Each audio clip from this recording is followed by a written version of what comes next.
Hello dear 11th class students. How are you all? Hope doing very well, and first of all congratulations for your very good result. Keep it up बेटा. और अब आपको इससे भी और अच्छी मेहनत करके दिखानी है ताकि और भी बढ़िया रिजल्ट आप लोग ला सके. वैसे रिजल्ट बहुत अच्छा, we all are proud of you, so keep going on. So बेटा अपनी पढ़ाई की बात कर लेते हैं. अब चैप्टर 3 ट्रिग्नोमेट्रिक इक्वेशंस हमारा चैप्टर हम कर ही रहे थे. लास्ट वीडियो में हमने ट्रिग्नोमेट्रिक इक्वेशंस के बारे में पढ़ा था. आप लोगों को कुछ मैंने रिजल्ट्स भी दिए थे जो आप ताकि लर्न कर लें, नेक्स्ट एक्सरसाइज में आपको प्रॉब्लम ना हो. तो आज मैं आपको एक्सरसाइज 3.4 से पहले जितने भी एग्जाम्पल्स हैं आज पहले वो समझाऊंगी, उसके बाद फिर हम अपनी एक्सरसाइज कंटिन्यू करेंगे. So let us start with our example number 18. Example 18 is find the principal solutions. Find the principal solutions of the equation sin x is equal to root 3 by 2. आपको इस इक्वेशन के principal solutions बताने हैं बेटा. Equation है आपके पास sin x is equal to root 3 by 2. अब आपको अगर याद है लास्ट वीडियो में हमने बात की थी कि किसी भी इक्वेशन के कितने प्रिंसिपल सॉल्यूशंस हो सकते हैं. किसी भी इक्वेशंस के बेटा 2 प्रिंसिपल सॉल्यूशंस होते हैं.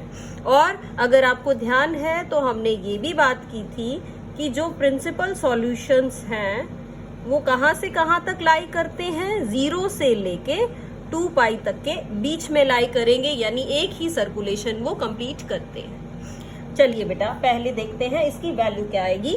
आप क्या लिख सकते हैं इसको, आप लिख सकते हैं जो रूट 3 बाई 2 है इसकी आप टेबल वैल्यू याद कीजिए. आपने टेबल वैल्यू पढ़ी हुई है, हमने 10th क्लास में जो टेबल पढ़ी थी उसके अकॉर्डिंग इसकी आपकी वैल्यू है sine 60 degree. Sine 60 is root 3 by 2. तो आप 60 नहीं लिखेंगे, आप रेडियन में यूज करेंगे इसको. मैंने लिखा है पाई बाय 3. अब एक वैल्यू तो आपकी आ चुकी है. दूसरी वैल्यू आपको बताया था बेटा हमें क्वाड्रेंट्स के थ्रू चेक करना है. क्वाड्रेंट से कैसे पता चलेगा, देखो जो क्वेश्चन गिवन है उसमें साइन कैसा है आपका, पॉजिटिव है.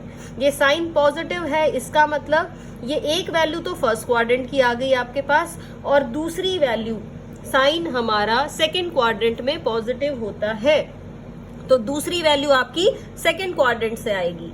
और अगर आपको सेकेंड क्वाड्रेंट लिखना हो तो आप कैसे लिखेंगे, देखो मैं लिख रही हूं sign pi minus pi by 3 भी आपको सेम वैल्यू ही देगा. अगर आप चाहें तो देख सकते हैं sign pi minus pi by 3 की वैल्यू भी यही होनी चाहिए. चेक करो बेटा एक बार. Sine pi minus pi by 3 180 minus something, ये आपका सेकेंड क्वाड्रेंट में रहेगा. सेकेंड क्वाड्रेंट में क्या वैल्यू होती है साइन की, पॉजिटिव होती है. तो इसकी वैल्यू क्या हुई, साइन पाई बाई 3. देखिए क्या सेम बात है, यही तो हमने ऊपर पढ़ा था कि ये क्या है आपका साइन पाई बाई 3. ये साइन पाई बाई 3 की वैल्यू है. और यहाँ पे मैं क्या कह रही हूँ कि पाई माइनस पाई बाई 3 भी आपको सेम वैल्यू दे रहा है. और पाई माइनस पाई बाई 3 को आप क्या लिख सकते हैं बेटे, अगर आप एलसीएम लेंगे तो ये वैल्यू आपको 2 पाई बाई 3 देगी. यानी कि 2 आंसर्स हैं आपके. कौन कौन से प्रिंसिपल वैल्यूज आई, एक वैल्यू तो आपकी आ रही है एक्स की पाई बाई 3 और दूसरी आपकी जो x की वैल्यू है वो आ रही है 2 पाई बाई 3.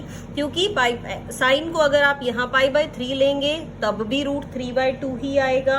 और अगर आप साइन को 2 पाई बाई 3 लिखेंगे बेटा तो 2 पाई बाई 3 लिखने से भी आपको यही सेम आंसर मिलेगा, यही सेम वैल्यू आपको मिलेगी. तो इस तरह से 2 प्रिंसिपल सॉल्यूशंस हमने फाइंड आउट कर लिए हैं इस इक्वेशन के. Now we are moving on to our example number 19. Statement देखते हैं बेटा इसकी क्या है. स्टेटमेंट है इसकी find the principal solutions. Find the principal solutions of the equation 10x is equal to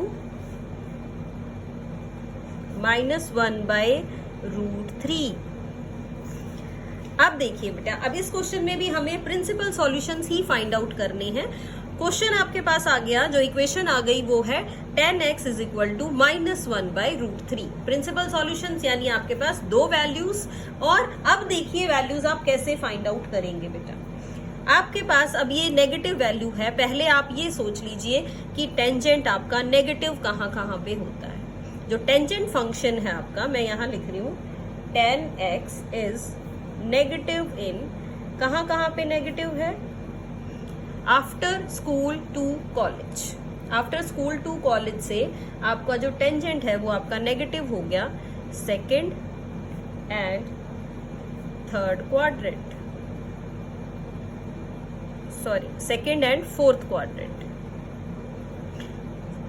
इस तरह से हमने क्वाड्रेंट लिए थे, ये आपके 4 क्वाड्रेंट से बेटा after school to college. Means first quadrant में सभी वैल्यूज पॉजिटिव, सेकेंड क्वाड्रेंट में साइन और साइन का opposite cosec is positive, third quadrant में tan और tan का opposite cot is positive, and in the fourth quadrant cos and the opposite of cos that is sec theta, ये positive होगा। तो अब हमने बात की थी tan(x) की। tan(x) आपका नेगेटिव किस किस क्वाड्रेंट में आया, थर्ड में तो पॉजिटिव है और फर्स्ट में तो सभी ट्रिग्नोमेट्रिक रेशियोज पॉजिटिव होती हैं, तो आपका जो टेंजेंट है वो नेगेटिव आ जाएगा सेकंड और फोर्थ क्वाड्रेंट में। चलिए ये बात तो अब क्लियर होगी बेटा। अब अपना क्वेश्चन सॉल्व करते हैं। मैं इस tan(x) को लिख रही हूँ -tan 1/√3। 1/√3 आपका tan 30 डिग्री होता है। 30 डिग्री मीन्स π/6, ये आपकी वैल्यू है। अब एक तो हमें इसको सेकंड क्वाड्रेंट में लिखना है, ध्यान से लिखेंगे बेटा। सेकंड क्वाड्रेंट में इसको कैसे लिख सकते हैं, सेकंड में लिखने के आपको पता है बेटा 2 तरीके हैं सेकंड क्वाड्रेंट में लिखने के। सेकंड क्वाड्रेंट में आप लिखते हैं, एक तो आप लिखते हैं π-x कर लें, यानी ये आपका यहाँ तक पाई है, इसमें से माइनस करेंगे तो सेकंड क्वाड्रेंट में आ जाएगा। या फिर एक और मेथड भी है, ये होता है 3π/2। अगर आप 3π/2 में से क्या कर दें, सॉरी हाँ सेकंड क्वाड्रेंट की बात करेंगे, सॉरी π/2 नहीं, हम इस π/2 को लेंगे। अगर π/2 में मैं कुछ ऐड कर दूं तब भी आपका सेकंड क्वाड्रेंट ही आएगा। फिर से देख लीजिए एक बार, या तो मैं π/2 में ऐड कर दूं तो सेकंड क्वाड्रेंट आएगा, या पाई में से माइनस कर लूं तब सेकंड क्वाड्रेंट आएगा।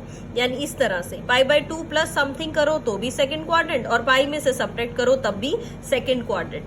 फिर डिफरेंस क्या है, आप इसको चूज करेंगे या इसको चूज करेंगे। देखो बेटा, हम π/2 को नहीं लेंगे, क्योंकि अगर आप π/2 लेंगे तो आपकी ये जो ट्रिग्नोमेट्रिक रेशियो है ना, ये चेंज हो जाती है।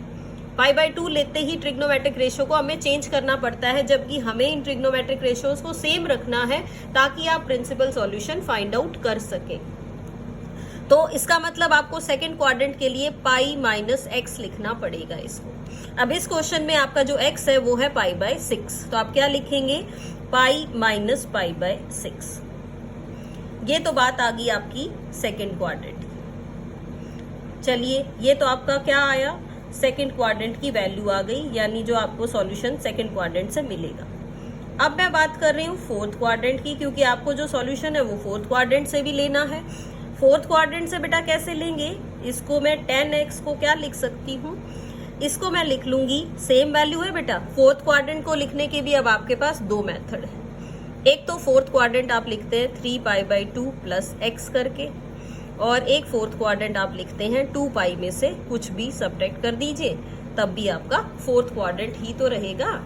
देखो फोर्थ क्वाड्रेंट किस किस से आया, फोर्थ क्वाड्रेंट एक तो आया आपका 3π/2 में कुछ भी ऐड करें तो भी फोर्थ में चले गए, और 2π में से सब्ट्रैक्ट किया बेटा तो भी हम फोर्थ क्वाड्रेंट में चले गए। तो अब 3π/2 पे आपको पता है ट्रिग्नोमेट्रिक रेशियो चेंज होती है, तो मुझे ये वैल्यू तो नहीं लेनी।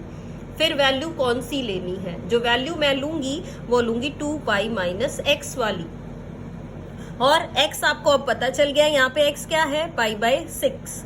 तो आप क्या वैल्यू लिखेंगे इसमें मैं लिखूंगी इसको tan 2π - π/6, यानी आप -tan π/6 को लिख सकते हैं। एक तो इस तरह से लिख सकते हैं π - π/6, देख लो बेटा, इसको वापस खोलोगे तो यही आएगा, और इसी तरह से इस वैल्यू को भी जब आप दोबारा एक्सपेंड करके देखोगे तो यही आएगा। तो इसका मतलब ये 2 आपके पास वैल्यूज आ गई हैं। तो प्रिंसिपल सॉल्यूशंस क्या आ गए, तो आपके पास एक वैल्यू यहाँ से आएगी ये आएगी वैल्यू आपके पास 10। एलसीएम ले लोगे आप 12 माइनस पाई, कैसे लिखें इसको, 12 पाई माइनस पाई। अगर मैंने 6 एलसीएम ले लिया तो ये आ गया 10 11 पाई बाय 6। और यहां से एलसीएम लेते तो आपके पास वैल्यू आती 10 5 पाई बाय 6। तो दो प्रिंसिपल सॉल्यूशंस कौन कौन से हुए मेरे पास, एक तो मेरे पास वैल्यू आई 10 5 पाई बाय 6, इस पे भी वही वैल्यू है, और 10 11 पाई बाय 6 पे भी वही वैल्यू है। क्या वैल्यू है, यही वैल्यू जो -1/√3 दे रखी थी, यानी -1/√3 मेरा सेकंड क्वाड्रेंट में देखेंगे तो ये वैल्यू देगा, फोर्थ में देखूंगी तो ये वैल्यू देखा। तो आप क्या लिखेंगे, so principal solutions are,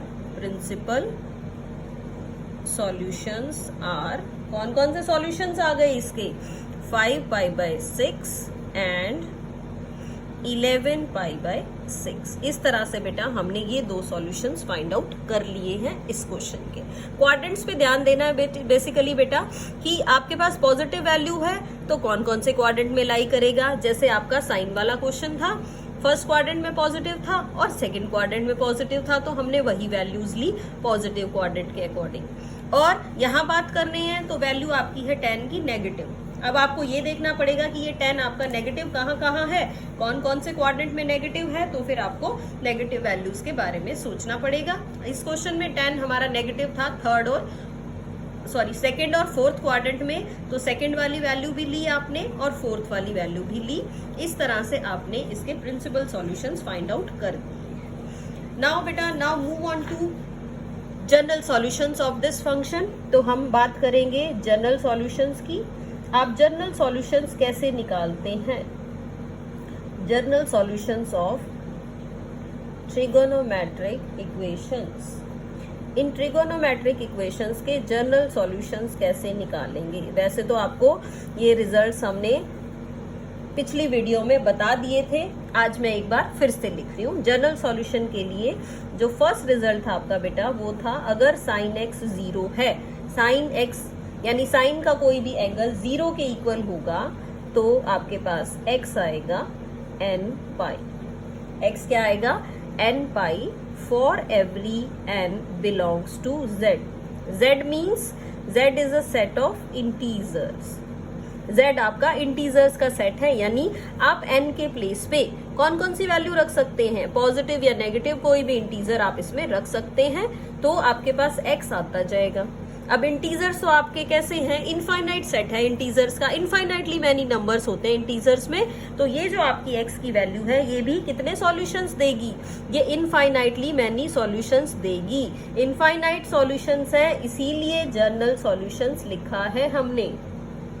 principal solutions 2 values दे रहा है बेटा, जनरल सॉल्यूशन इनफाइनाइट वैल्यूज दे रहा है। चलिए अब बात करते हैं साइन एक्स के बाद कॉस एक्स की। कॉस एक्स अगर आपका 0 हो जाएगा तो x की वैल्यू आएगी आपकी 2n+1 पाई बाय 2।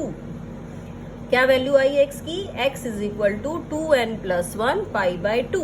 अगर cos x 0 है तो ये वैल्यू आपको मिलेगी। ठीक है बेटा, it is also clear to you.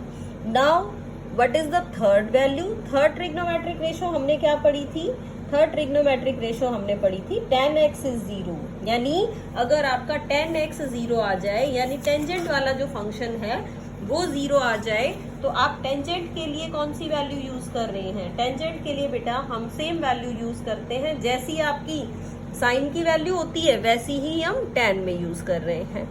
तो जो x की वैल्यू आएगी वो n पाई ही आएगी, इसके लिए भी जैसी आपकी साइन x में आई थी, यानी साइन x इज 0 तो x is equal to n pi. In the same way if tan x is 0 then x is equal to n pi, यानी tan x और sin x पे आपके सॉल्यूशंस में change नहीं आ रहा है, ये दोनों आपके सेम वैल्यू दे रहे हैं।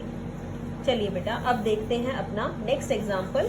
नेक्स्ट क्वेश्चन की बात करते हैं जिसमें आप जनरल सॉल्यूशंस की बजाय क्या पढ़ेंगे, उसमें आप नेक्स्ट सॉल्यूशंस पढ़ेंगे ताकि जनरल सॉल्यूशंस कैसे फाइंड आउट करें वो देख पाए। देखते हैं बेटा क्या है। अच्छा, इसके साथ हम वो और फॉर्मूलाज भी लिख लेते हैं एक बार। कौन से फॉर्मूलाज, अगर साइन एक्स आपका साइन वाई के इक्वल हो, यानी साइन एक्स जीरो ना होके क्या हो, साइन एक्स जीरो ना होके आपका साइन वाई के इक्वल आ जाए, तब आप इसको कैसे कंपेयर करेंगे, तब आप इसमें कौन सा रिजल्ट लगाएंगे वो देख लेते हैं। तब हम इसमें रिजल्ट लगाएंगे, अगर आपका साइन एक्स जीरो है तो आप कहेंगे x is equal to n pi plus -1 raise to the power n into y. देखिए बेटा क्या है, x is equal to n pi तो हम जब भी लिख रहे थे जब ये जीरो था। अब जो y एंगल आया उसने क्या काम किया, उसने लिखा कि -1 raise to the power n है। मींस अगर इवन नंबर है तो ये y इसमें ऐड हो जाएगा, और अगर आप ऑड इंटीजर लेंगे तो ये एंगल इसमें से सब्ट्रैक्ट हो जाएगा। तो इसको भी आप लर्न रखिए। Sine x is equal to sine y का मतलब है x is equal to n pi plus -1 raise to the power n into y. Next result is if cos x is equal to cos y, तब आप क्या पढ़ रहे हैं, अगर cos x आपका cos y के इक्वल है तो जो x की वैल्यू है वो है 2n pi plus minus Y. अब हम वैल्यू पढ़ रहे हैं 2n pi plus minus Y, इसको भी आप याद रखेंगे। और साथ साथ अब हम tan की बात करें, यानी tan x is equal to tan y हो, तब क्या करना है बेटा आपको, अगर tan x tan y के इक्वल है तो हम कहेंगे x is equal to n pi plus y. क्या रिजल्ट हो गया, x is equal to n pi plus y. मैं रिपीट कर दूं एक बार फटाफट, साइन x साइन y के इक्वल है तो x की वैल्यू है n pi plus -1 raise to the power n into y. cos x cos y के इक्वल है तो हम लिख रहे हैं x is equal to 2n pi plus minus y. अगर tan x tan y के इक्वल है तो हम क्या लिख रहे हैं, x is equal to n pi plus y. बहुत ही इंपॉर्टेंट रिजल्ट बेटा, लास्ट वीडियो में भी डिस्कस किए हैं, आज मैंने आपको फिर से एक्सप्लेन किए हैं। अब इसके ऊपर ही क्वेश्चन देखते हैं हम, एग्जाम्पल 20। देखिए एग्जाम्पल 20 में आपको कहा गया है find the solution of sine x is equal to -√3/2। आपको इसका सॉल्यूशन फाइंड आउट करना है बेटा, इसका क्या सॉल्यूशन होगा।